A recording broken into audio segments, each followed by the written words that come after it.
मध्यवर्ती श्रीराम जन्मोत्सव समितीच्या वतीनं यंदा श्रीरामनवमी मोठ्या उत्साहात साजरी करण्यात येणार आहे।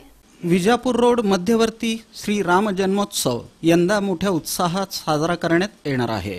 दरम्यान या अंतर्गत रामयुग प्रतिष्ठानच्या नूतन पदाधिकाऱ्यांची निवड श्री रेवण सिद्धेश्वर मंदिर इथं एका बैठकीत करण्यात आली। या बैठकीला विराज रविकांत पाटील, रेवण बुक्कानुरे, किरण चव्हाण, श्यामधुरी, रवी कोटमाळे, विवेक चव्हाण, जयदत्त सुरवसे, आकाश देशमुख, रवी पवार, विशाल बनसोडे, विजय जाधव, सोहेल मुल्ला, रामयुग प्रतिष्ठानचे संस्थापक अध्यक्ष बसवराज बुक्कानुरे यांची प्रमुख उपस्थिती होती। या बैठकीत नूतन पदाधिकाऱ्यांची याप्रमाणे निवड करण्यात आली।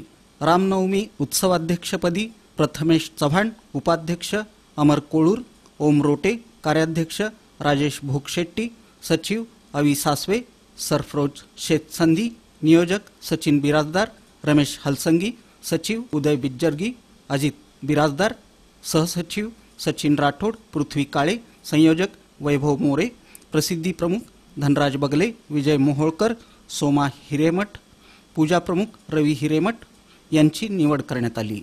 या बैठकीला राहुल राठोड, राहुल जाधव, मनोज दुपारगुडे, सुमित शिंगारे, अभिजित बुक्कानुरे, ओंकार देशपांडे, धीरज पुजारी, अमर रबकवी, मल्लू देसाई, दीपक वैष्णव, हरी रोटे आदी उपस्थित होते।